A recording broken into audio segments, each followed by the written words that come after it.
Ever catch yourself doing the same old thing day in and day out? Maybe your brain feeling like it's stuck on repeat. Yeah, like running on autopilot. Exactly. Sure. What if you could actually, grab the reins, rewire those mental pathways, and unlock a whole new level of potential? Well, welcome to this deep dive.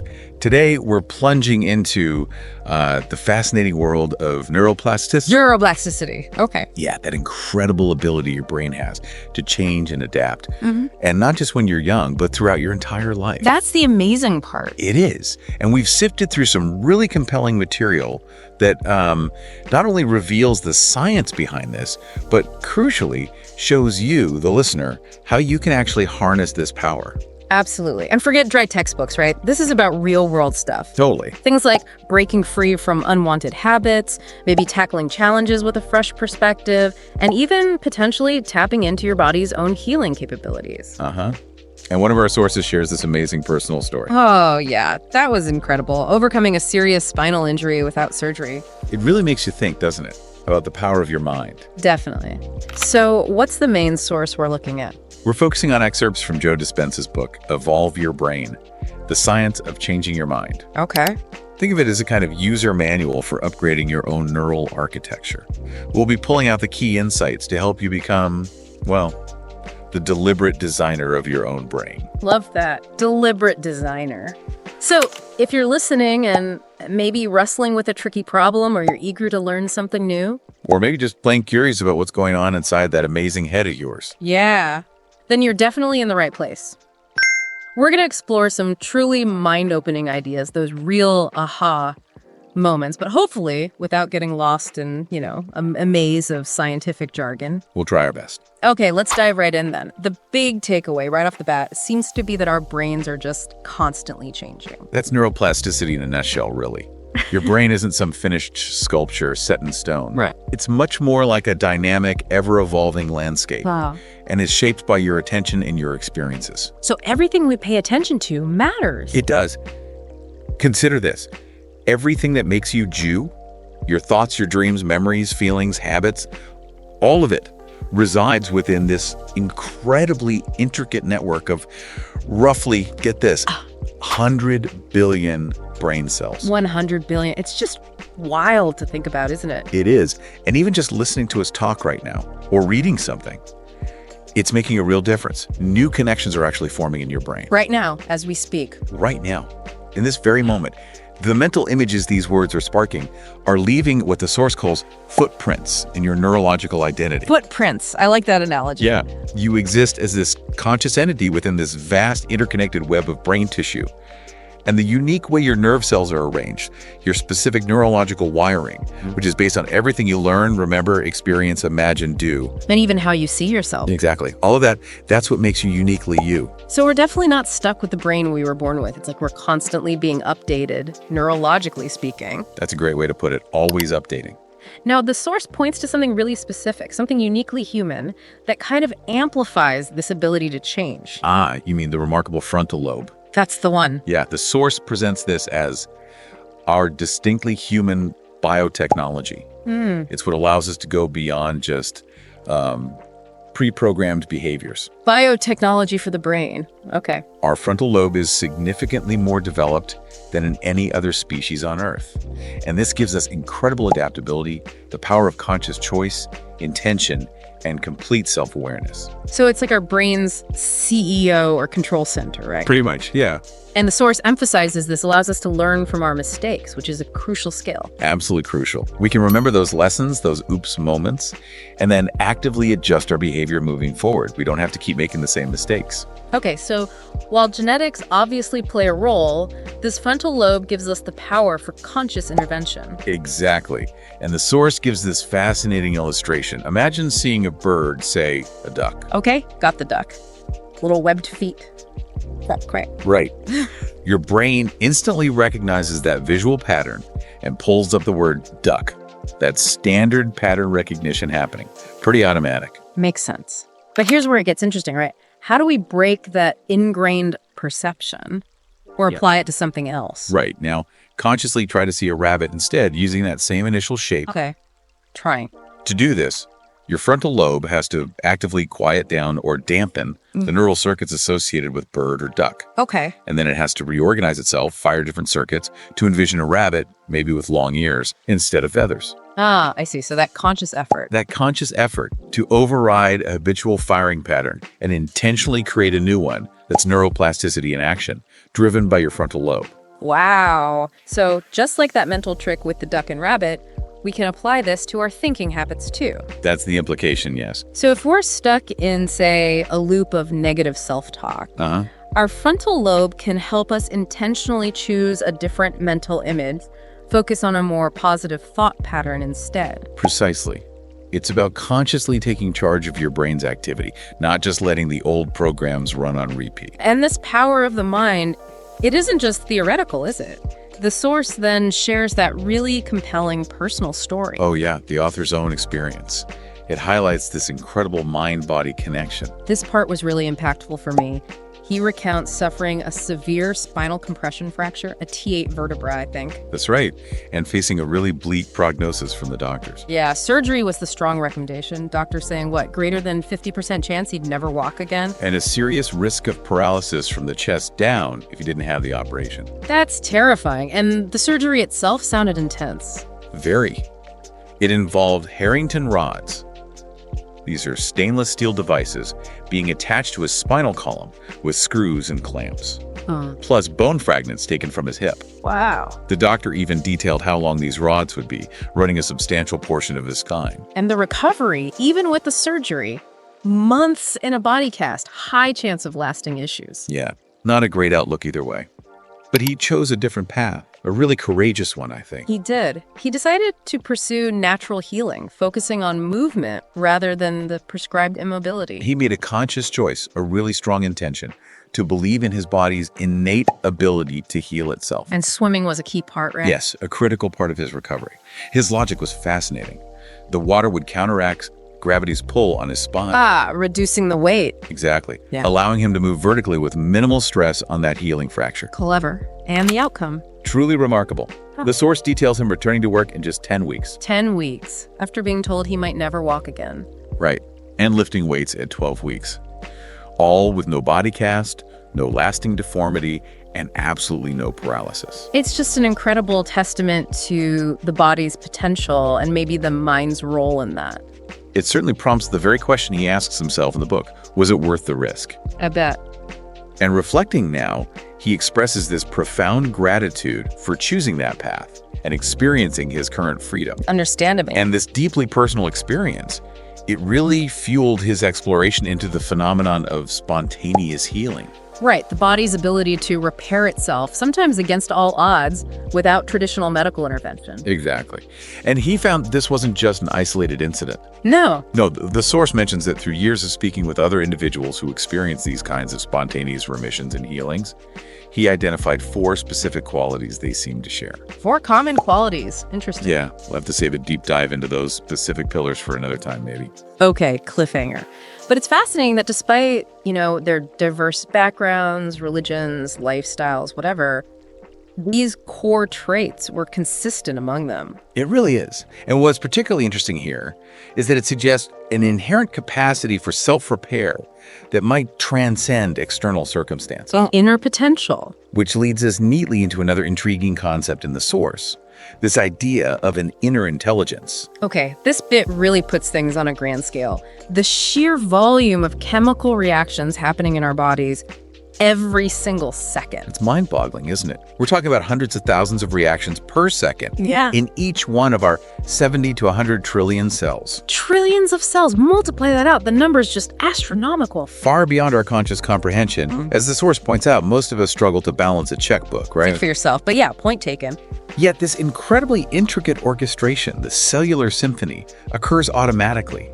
It really suggests an intelligence far more capable than our conscious mind running the show behind the scenes. It's like we have this incredible silent CEO operating inside us, managing trillions of processes without us even sending a single memo. That's a perfect analogy. Yeah. And the source even uses the analogy of the body deteriorating after death. Why? Because this inner power, this animating intelligence, has departed. Right. The management has left the building. Exactly. This aspect of ourselves, this underlying intelligence, is described as objective and unconditional. It's the force that animates us every moment, working largely behind the scenes. We might only become consciously aware of it when something malfunctions, maybe. Often, yes. But it's a constant, miraculous expression of life within us, always there. Okay, so if this inner intelligence is so potent, so capable, why do we run into health problems in the first place? The source touches on this, Ray, by highlighting a key realization among those people who experience spontaneous healing. Yes, what's fascinating is that they often recognize, looking back, that their own patterns of thinking had in some way contributed to their health challenges. Some mind influencing body again. Definitely. They began this process of critically examining their lives, their beliefs, their emotional habits. And when they truly committed to altering those thought processes, They saw improvements in their health. they experienced a revitalization, yeah. As the source suggests, a new attitude can indeed become a new habit, fundamentally reshaping your very being. Which ties directly into this idea of consciously reinventing yourself. Exactly. The source emphasizes that those who regained their health often made a very deliberate decision to become a different person, to not be defined by their past or their illness. So it wasn't passive, it was an active choice. Very active. They intentionally stepped away from their familiar daily routines, the ones that maybe supported the old ways of thinking. They dedicated time specifically to introspection, contemplating who they truly desired to be. And they challenged their own assumptions. Deeply ingrained assumptions about themselves, yeah. By asking those powerful what-if questions. Like what? Give us an example. Questions like, what if I let go of this resentment I've carried for years? Or, what if I started believing I am capable? Or, what if I stopped telling myself that old story? It's about consciously dismantling the old self, the old identity, and actively envisioning a new one. Precisely. And this wasn't just, passive daydreaming. They actively sought out information. How so? By observing individuals, they admired people known for their happiness or resilience. They even looked to historical figures sometimes. Gathering data, essentially. Gathering the raw materials Yeah. for constructing this new self-representation. They identified the qualities, the perspectives, the ways of being they valued, and used them as a kind of blueprint for a new way of living and thinking. It sounds like a very active, very intentional process of self-design, really crafting a new identity. It really does. Now, the source also described these moments of deep, focused attention that seemed to be crucial in this transformation. Like getting in the zone? Kind of, but maybe even deeper. These are moments of such intense focus that individuals apparently lose all sense of time. Lose track of time completely. Yeah, and become completely unaware of their physical body and their surroundings. The source quotes someone describing entering this other place in my mind. Okay. A place where there were no distractions, no sense of time passing, no awareness of the body or external things, nothing but their thoughts.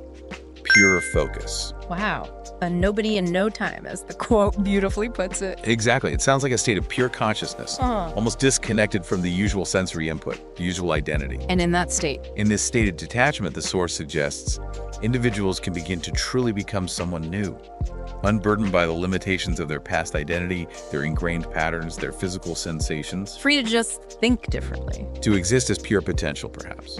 Which brings us beautifully to the fundamental building block of the brain that makes all this change, all this potential, possible, the neuron. Yes, the star player, the nerve cell. These tiny cells are the fundamental component of our entire nervous system, right? This incredible network that governs literally everything we do, think, and feel. That's right, and the sheer number of them is just, well, we touched on it earlier, but it bears repeating. Go on, blow our minds again. Okay, a piece of brain tissue about the size of a single grain of sand contains approximately 100,000 neurons, Eat a grain of sand. packed so densely that a pebble-sized chunk holds about 2 miles of neuron material if you stretched it out. 2 miles in a pebble, that's hard to even picture. It is, in your entire brain. Hold approximately 100 billion neurons. Okay, give us that scale comparison again. To give you a sense of that scale, counting to 100 billion, one number per second, would take you nearly 3,171 years. Wow. And stacking that many sheets of standard paper would create a tower about 5,000 miles high. Those numbers are just astronomical, mind-boggling, truly. And these billions of neurons are constantly talking to each other, right? Constantly communicating. You have sensory neurons bringing information in from the world in your body. Like sight, sounds, feeling. Yeah, and internal states too, hunger, thirst, pain, position, all that. And you have motor neurons sending signals out from the brain to the body. Telling muscles to move, initiating actions. Exactly. Orchestrating our movements based on our mental plans, our intentions.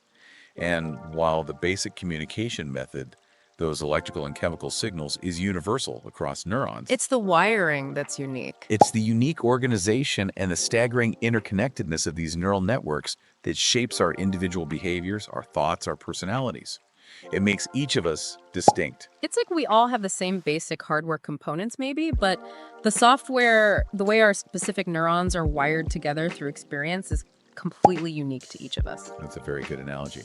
Now, the source also mentions the brain's really high water content. Why is that significant? Right. It's mostly water, isn't it? About 75 to 85% water, yeah. And this high water content is actually crucial for its electrical activity. Yeah. Well, water significantly enhances electrical conductivity. It allows information, those electrical signals, to be exchanged rapidly and smoothly throughout the entire brain network. Ah, so it facilitates the speed of thought, essentially. You could say that.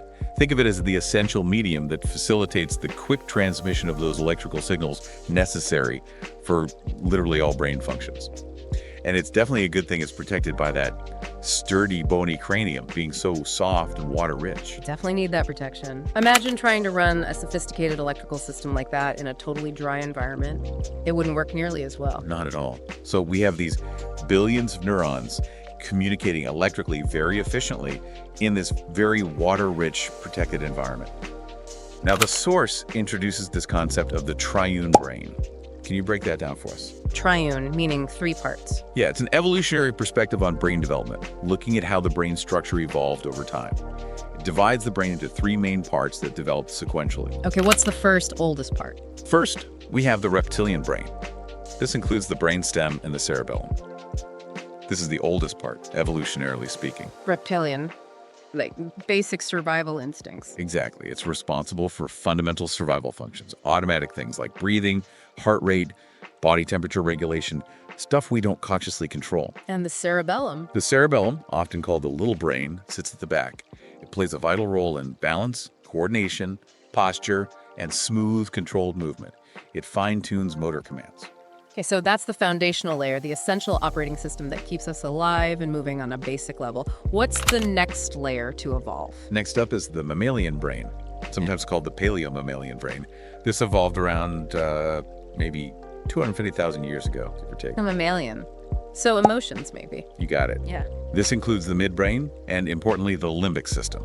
This whole area governs our emotions and many involuntary functions related to them. The limbic system, I've heard of that. What are the key parts? Key components include the hypothalamus, which is like the body's thermostat, regulating our internal environment homeostasis, and it's heavily involved in emotional responses too. Okay.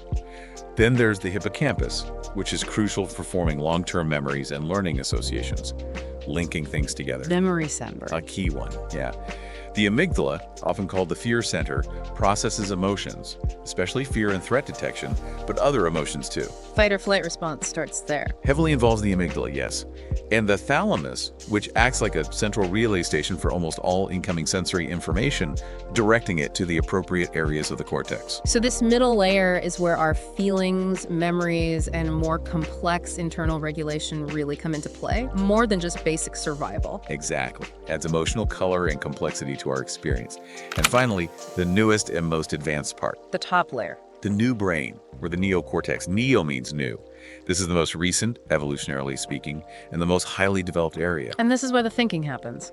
This is the seat of our conscious awareness, our free will, our higher level thinking, learning, reasoning, planning, problem solving, rationalizing, all the complex cognitive stuff. Okay. Human evolution saw this dramatic increase in the size and complexity of the neocortex compared to other mammals. It's that outer, highly wrinkled layer of the brain. The wrinkles increase the surface area, right? Precisely.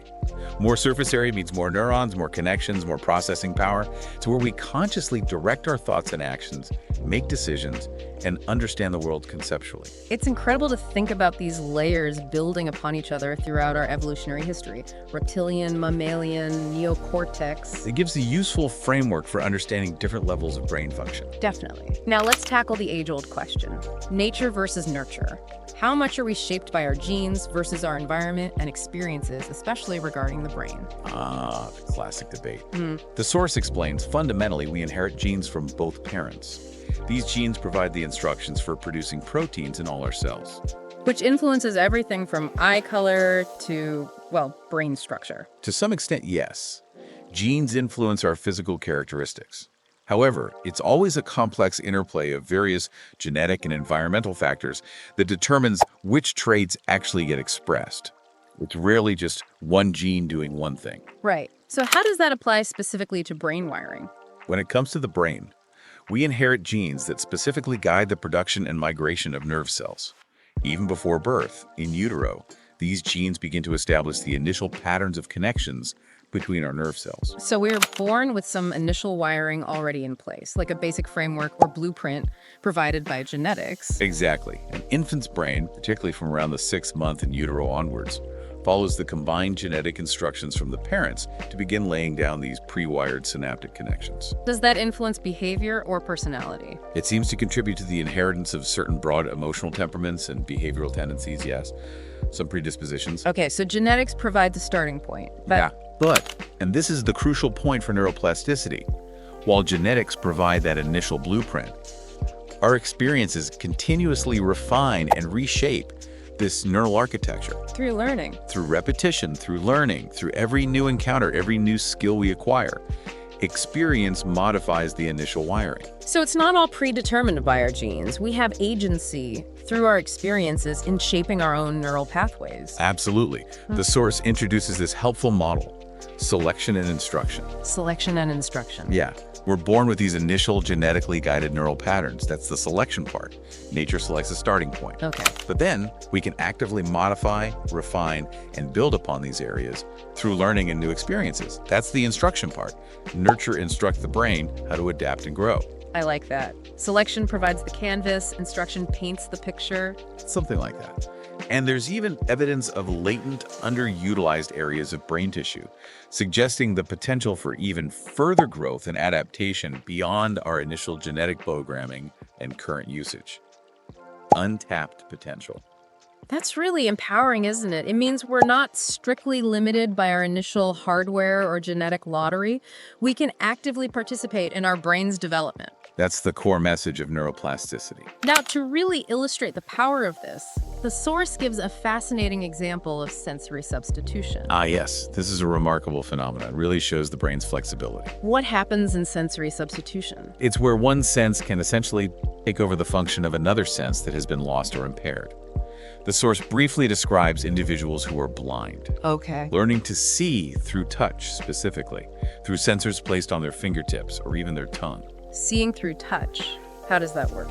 The sensory information from, say, their fingertips, which corresponds to a visual pattern picked up by a camera, is actually processed in the visual cortex of their brain, the part normally used for sight. No way. So the visual cortex learns to interpret touch signals as visual information. It appears so. It's a powerful demonstration of the brain's incredible adaptability, its ability to rewire itself for new functions when needed. That's incredible. The brain literally reroutes information streams, interpreting touch sensation as if it were sight. It just really highlights how adaptable and flexible it truly is. It beautifully illustrates this capacity to adjust and adapt, and it really underscores that learning and experiencing are absolutely fundamental to employing neuroplasticity. You have to engage with the world. Which leads us perfectly to the core mechanism of how learning actually changes our brain structure, that famous saying. You mean Hebb's law, often summarized as neurons that fire together, wire together. Fire together, wire together. I love that. It's so simple yet so profound. What exactly does it mean in the context of our brains making new connections? It's the principle that when neurons are activated simultaneously or in close succession, and this happens repeatedly, the connection, the synapse between them strengthens. They become better friends, basically. You could think of it that way. They form a more robust communication link. So when we encounter new information or learn a new skill, it causes specific neurons to fire. As they fire together, new connections between their dendrites, the receiving branches, can form, or existing ones get stronger. This forms what the source calls a three-dimensional map in the brain. A map of the new knowledge or skill. Exactly. Think of it like creating a new pathway through a dense forest. The first time, it's hard work. You're just pushing through. Right. But the more you walk that same path, the clearer, wider, and more well-defined it becomes. Easier to travel next time. The neural pathway becomes more efficient. So learning is literally like carving new pathways or strengthening existing ones in our brain matter. Precisely. And remembering isn't just passively storing information like a file on a computer. The source describes it as reminding. Right. Yeah, it's the act of conscious awareness reactivating these newly formed or strengthened circuits. This allows us to access that knowledge or skill again. You're essentially bringing that neural map back online. Okay. The source uses an example of meeting someone new, right? Yeah, to illustrate how different brain areas connect, your brain logs the visual information, their face, makes associations perhaps with other people you know, do they look familiar, and connects different sensory inputs like their name, auditory, and maybe the handshake, touch. All these different neural clusters fire together. And wire together to form the memory of that person. Exactly. A new interconnected network is established for that specific memory. And the source says the more enriched and novel our experiences are, the better. Yes. Enriched environments and novel, challenging experiences lead to the creation of more synaptic connections. It literally expands the brain's potential for growth, makes the map more detailed. So a bigger brain volume, or at least more connections, allows for a greater capacity for learning. Generally speaking, yes. More connections mean more potential pathways, more complex associations, diversified experiences, learning different things. Leave these new roadmaps in your neocortex. Leading to stronger, longer-lasting memories. Typically, yes. It's like building more highways and interconnecting roads in your brain. This allows for more efficient travel between different ideas, concepts, and memories, makes the whole system more robust and flexible. So it's like the more roads we build through diverse experiences, the more places our brain can take us, the more connections it can make. Makes sense. Now, the source differentiates between different types of memory, semantic and episodic. What's the key difference there, and how does it relate to this wiring we're talking about? Good question. Semantic memory is basically our general knowledge of facts, concepts, and meanings. Like knowing that Paris is the capital of France or understanding what a neuron is? Exactly. It's abstract, factual knowledge, usually detached from personal experience. Episodic memory, on the other hand, is the memory of our personal experiences, the specific events, moments, and episodes of our lives. Like remembering your first trip to Paris or the specific moment you learned about neurons in a lecture. Precisely. Episodic memories are tied to specific times, places, and the emotions associated with them. They are the stories of our lives. So how do these two types relate to learning and wiring? Well, the source uses a great wine tasting example to illustrate this. Initially, someone might have only semantic knowledge about wine. Perhaps they read that Chardonnay can have notes of oak. Okay, just the facts. Right. But then they attend a wine tasting with instruction from an expert, adding more semantic knowledge, and by paying focused attention during the actual tasting experience, the episode. They start to actually perceive the oaky notes themselves. Exactly. A richer understanding and appreciation of vivid episodic memory is formed. This process, combining the semantic knowledge with the personal sensory experience, further refines and strengthens the neural net associated with wine appreciation. Ah, I see. So it's the combination of learning the knowledge, semantic, and then applying it or living it through personal experience, episodic, that really solidifies those neural connections and makes the learning stick. That seems to be the key. Taking abstract knowledge and grounding it in direct, focused experience creates those stronger, longer-lasting, more meaningful neural pathways. Okay, that makes a lot of sense. Now let's talk about habits. We all have them, right? Some helpful, some maybe not so much.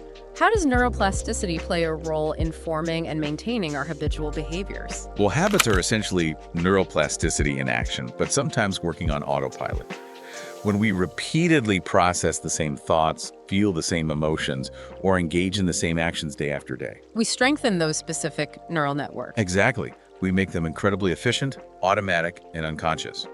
We become, as the source puts it, neurosynaptically wired to our past environmental experiences and our routine ways of responding. Like carving super deep grooves in the brain. That's a good way to think of it. Like a well-worn path becomes a deep rut. The more you travel it, the harder it is to even notice other potential paths, let alone take them. It becomes the default, requiring almost no conscious effort. And the source says the more we unconsciously think and feel, the more unconscious we actually become. Yeah, it suggests we end up operating more and more on autopilot, less present, less consciously aware. It's like our brains get stuck in that rut, those pathways become super highways, and it's really hard to take a different exit ramp. The source uses the example of a past relationship, right? Yes, how a single external cue, maybe a song, a smell, seeing a particular place, can instantly trigger an entire automatic thought program. Bringing back all the associated feelings and thoughts. Instantly, even if the relationship ended years ago. The neural network associated with that past experience gets activated, and the old feelings come flooding back, often unconsciously driving our current mood or behavior. So when we consistently respond to familiar daily stimuli, our commute, our job, our family interactions using the same old neural circuitry, We're essentially thinking, feeling, and acting based on past associations, past programming, rather than being fully present and responding creatively to the current moment. and because past experiences are encoded with associated emotions. When we recall those experiences, even unconsciously, we often unconsciously re-experience those familiar feelings. Many people, the source suggests, spend a significant portion of their day operating on this kind of unconscious autopilot, driven by past memories and deeply ingrained emotional responses from way back. Wow, it sounds like we can easily become prisoners of our own past thinking, our brains just stuck on repeat, playing the old tapes. It's a potential downside of neuroplasticity if we're not consciously directing it, yes. The brain is efficient, it automates what we repeat. Now, luckily, the development of functional brain scans has given us this incredible window into the living, working brain. How has that technology helped us understand this process of wiring, habit formation, and maybe even how to change it? These technologies, fMRI, PD scans, EEG, are invaluable. They allow researchers and clinicians to actually observe which areas of the brain become active during different tasks, thoughts, or emotional states. We can see the brain lighting up. In a way, yes. We can map the activity. This provides incredible insights into how our brains learn, how they store and retrieve information, how emotions are processed, and which networks are involved in specific habits or skills. Can it help explain off days? It can even shed light on why we might have those off days, when learning feels harder or coping seems more difficult. Yeah. Perhaps certain crucial neural pathways are less active or efficient at that particular time for various reasons. Fascinating. And all this understanding leads to a really crucial question the source poses. What's this? How can you overcome yourself, your own mind? How do you break free from these deeply ingrained automatic patterns if they're no longer serving you? Ah, yes. That's the million-dollar question, isn't it? How do you use this knowledge to consciously change? Exactly. The source then delves into this idea of the comfort zone, but maybe frames it less as comforting and more as potentially limiting. Right. The tendency to stick with familiar routines, familiar thoughts, familiar feelings, even if they are ultimately limiting or even unpleasant, is a powerful human tendency. The known feels safer than the unknown. Even if the known isn't great. Often, yes. Turning off that mental autopilot, consciously choosing a different thought or a different reaction, requires deliberate effort. It takes energy. And the source asks us to consider what happens when it's not just our outward behaviors that become automatic and unconscious. But also our underlying beliefs, our core values, our habitual attitudes, our default moods. When those become predictable and run without conscious oversight. What happens then? What happens when that self-imposed box of our mindset, our personality, transitions from being a comfortable, familiar space to becoming a restrictive prison, or maybe even a suffocating dungeon, limiting our growth and possibilities? That's a really powerful, maybe even slightly scary image. We can become so deeply entrenched in our habitual ways of thinking and being that we unknowingly severely limit our own potential for growth, happiness, and change. It's a stark warning, perhaps. Yeah. And the source emphasizes that these most hardwired, most automatic neural networks, the walls of that box, are often the direct result of our own repeated thinking patterns over years, even decades. We built the box ourselves, thought by thought. In many ways, yes. Think back to that analogy of the oak tree. Those frequently used neuron clusters, those core beliefs and habits, develop the thickest trunks and the most deeply intertwined branches. They become highly refined, super efficient networks. Exactly. Built through the constant interplay of our internal thoughts, our interpretations, and our external reactions over time. The box of our personality, that source suggests, isn't just defined by what it contains, but perhaps more so by the very framework, the boundary defined by our habitual thinking patterns. So the big challenge is, how do we begin to step outside that box, to expand those boundaries? The source briefly touches on the role of novelty and even stress in this process, doesn't it? It does. It mentions that having a constant awareness focused on our external environment and our internal bodily sensations is fundamentally a definition of survival mode, keeping track of threats and needs. Okay. And the neocortex, that advanced part of our brain, constantly tries to connect whatever we're paying attention to now with past familiar memories. Why? To create a sense of predictability, to know what to expect next. We like predictability. We do. A more developed neocortex enhances our capacity for learning, and crucially, our ability to anticipate future events based on analyzing past experiences. We try to predict outcomes to feel safe and in control. But this desire for predictability can sometimes backfire. It can keep us stuck. The source playfully reminds us with the analogy of Charlie Brown repeatedly trusting Lucy to hold the football. Oh, Charlie Brown! Our expectations, our desire for things to be predictable based on the past, can sometimes lead to disappointment or keep us repeating patterns if those expectations aren't grounded in present reality or if we don't adapt. We keep expecting Lucy to hold the ball. We definitely don't want to keep falling for the same old mental tricks we play on ourselves. Now, related to novelty and learning, what about the hippocampus? The source mentions an experiment where it was intentionally damaged in lab animals. What was the key takeaway from that? Right, that was an interesting study. They used radiation, I believe, to damage the hippocampus in some laboratory animals.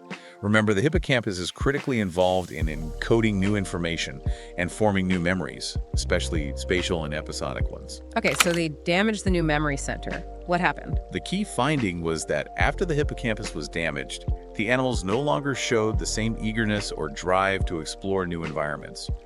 Put them somewhere unfamiliar, and they weren't curious like healthy animals would be. They lost their curiosity, their drive to explore the unknown. It seems so. They preferred to stick to the familiar. This really reinforces the crucial role of the hippocampus in essentially making the unknown known. It's vital for processing novel experiences and motivating us to engage with newness. So without a healthy, functioning hippocampus, that drive to seek out novelty, to learn new things, to break free from the familiar, it diminishes significantly. That's what the research suggests. It highlights how important novelty, exploration, and the brain structures that support them are for keeping our brains engaged, adaptable, and open to new possibilities and learning. Wow. Okay, that's a lot to digest, but it's just incredibly empowering, isn't it, to realize just how much influence we potentially have over the very structure and function of our own brains. It really is, absolutely. So maybe to recap the core ideas we've touched on. Yeah, let's summarize. Okay, first, your brain is not a fixed entity. It is constantly, dynamically, in a state of change. That's neuroplasticity. Check. Brain changes. Second, you possess the remarkable ability to direct this change. Through your conscious attention, where you focus your mind, and by actively seeking out and engaging in new experiences and learning. We're the directors. In a sense, yes. Third, understanding these principles of neuroplasticity gives you a powerful framework, a set of tools for potentially breaking free from limiting habits, old beliefs, and unhelpful emotional patterns. Knowledge is power here. Definitely. Yeah. And finally, remember that even seemingly small acts of learning, small shifts in attention, or trying slightly new experiences create tangible, physical, and lasting changes in your brain's intricate wiring. It all adds up. That's great. So here's a little something for you, our listener, to take away and maybe play with this week. Little neuroplasticity homework, maybe. Sounds good. Think about just one habit or maybe one recurring thought pattern that you'd like to gently nudge in a new direction. Something small, perhaps. This week, could you try consciously focusing your attention on a new thought related to that? Or maybe engaging in a slightly different action, even if it's just for a few minutes each day. Just starting the process. Exactly. It's about intentionally starting to lay down those first faint traces of new neural pathways, beginning to carve that new path in the forest. And maybe here's a question to really get your brain working on possibilities. What is one new territory? Whether it's a tiny new skill, a different perspective to consider, or even just taking a new route on your walk that you could intentionally encourage your amazing brain to explore this week. Ooh, I like that. What new territory could you explore? And perhaps a final provocative thought to leave you with. Consider that the very act of choosing to listen to this deep dive, of engaging with these ideas, has already initiated a process of rewiring within you. You've already started. That's true. We've laid down some new footprints already. So the question becomes, with this newfound awareness of your brain's incredible plasticity, what kind of future you will you consciously choose to cultivate from this moment forward? That's a deep one to ponder. Thank you so much for joining us on this fascinating exploration into the deep workings of your own mind. It's been a pleasure. Until our next deep dive.